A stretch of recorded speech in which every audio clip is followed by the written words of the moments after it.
wonderful. That was beautiful. Catherine, did I say how funny that was? That was great. Let's have another round of applause for Catherine Craven.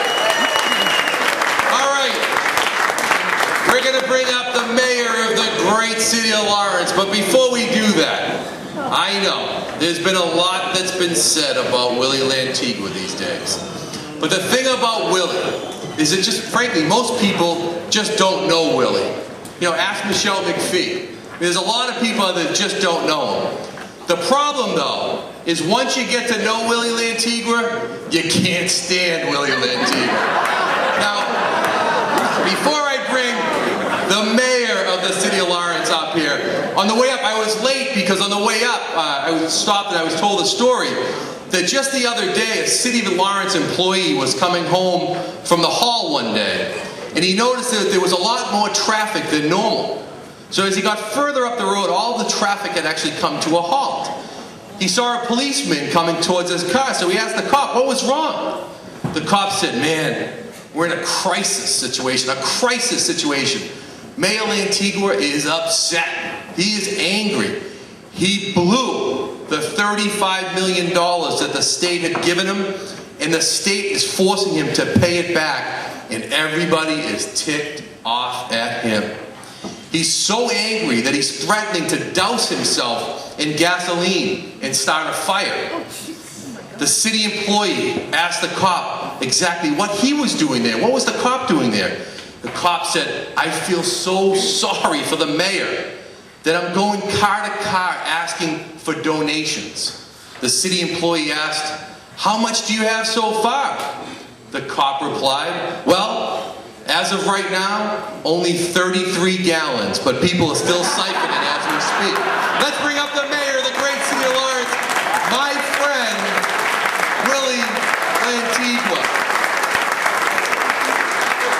It's only gonna get better, trust me.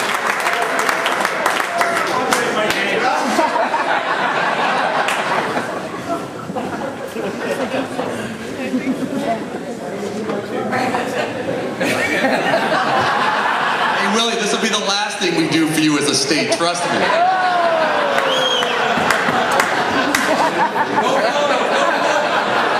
I'm up for re-election.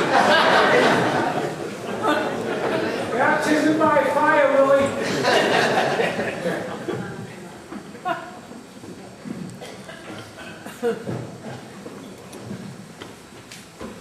Saludos, familia.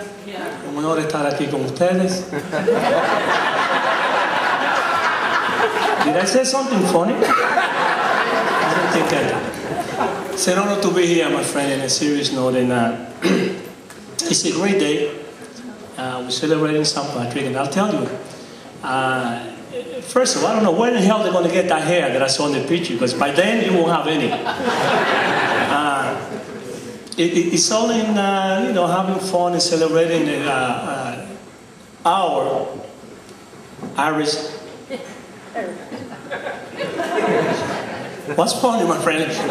Can you allow me to finish, please?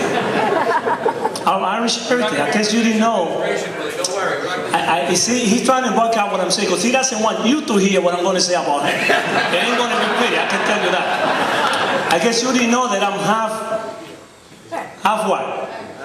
Thank you. So you didn't know that? Just look at me. I used to have the same hair that Steve Baddour has, except that went out of fashion a long time ago, but he doesn't know. He came before you trying to be funny, trying to embarrass me as a mayor, trying to talk trash about the city. When in hell did Methuen become a great city? When? First time I hear it. Lawrence is a great city. I'm selling it, people are buying it. All of a sudden, Mr. Baddour, as I call him, Baddour, thinks Methuen is a great, but with all due respect to all of you, my friends who reside in Methuen, it's all in fun. I love all of you. He's the only one that I hate. And I know that when I leave the podium and go go sit down, you know, he's the MC, he's gonna grab the mic and he's gonna say a lot of things, but I will remind him that I'm a ghetto guy. That if he says something bad about me, I'm gonna make my way back up here somehow. And I will say my piece. So keep that in mind. I'm not at the State House for mandate offline. So be careful what you say. I might reply. But whenever you call a politician to the podium and give the opportunity of a mic, I think it's a great thing, and you know, always keep in mind that he or she will take advantage of it and will take some moment of privilege. Linda, don't sweat it yet, I'm coming to you in a minute. But it's good to see Kathleen Craven here. She's been great to the city of Lawrence. But there's one person here that I'd like to recognize, because I don't think even his mom or his family ever does anything for him, because he's always going around telling people, "You're my number one friend," but the minute you turn around, he's telling the other guy, "You're my number one friend." So he paid a magazine some money to put his name, his picture, and quote, fact that he's been recognized. So I'm going to ask my friend, Mr. John Felcher, to stand up, please.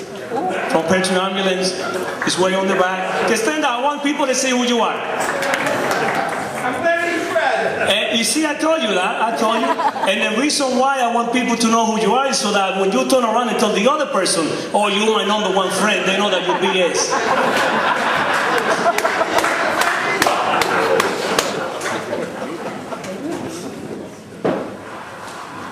Colleagues said, "Willie, you've been coming to the Clara for the last who knows how many years, and every time you come to the podium, you know, you are easier to understand, you speak with much more confidence and all of that, because you know how shy I am when it comes to that." And you know, and I say, and this is the first time I say in public because I wanted to keep it a secret. Well, about 4 years ago, I went downtown Boston. We were doing a couple of things with the former governor. And one of the keynote speakers was Mayor Menino, and I happened to sit in the front row. And I listened to him speak, and I said, "Shit, I'm not so bad myself." So from there on, it's like, hey, I'm golden. I'm golden. I know that Steve Baddour is getting a little bit of headache because I'm taking a little bit long than what he anticipated, but guess what? He has no choice. He has to wait. I'm not here to speak on behalf of Governor Duval Patrick, although I am his number one supporter in the great city of Lawrence. But I was told to tell you, and he will be re-elected regardless of what other friends here think. He told me, I know, you gotta make Mr. Charlie feel good. I know that. Go ahead, say it again. Ooh, I'm with you. But the reason why he's not here, and I think it's my right to let you know, he's not here not because he doesn't care about Irish heritage, not because he doesn't love the town of Methuen or the great city of Lawrence, which this great event is held. He's not here because he made a mistake, and when he asked the people from New York to give us the money, for which Barbara Italian and Linda Campbell opposed, but we probably got it through. He made a mistake and didn't tell them that we want a large bill, and they'll give it a $1 bill, so he's up there counting one at a time, $24.5 million. So that's the only reason why he's not here. Steve Baddour has a lot to say about everybody. And you know, my mother said to me, "Willie, when people make fun of you, it's a good thing. Because I mean, they have your mind. When people don't like you, when people hate you, they don't say anything about you. So even when they say about bad things about you, celebrate it." So, Mr. Baddour, I really thank you for the great opportunity. But I will tell you this: it is an election year. We all know that.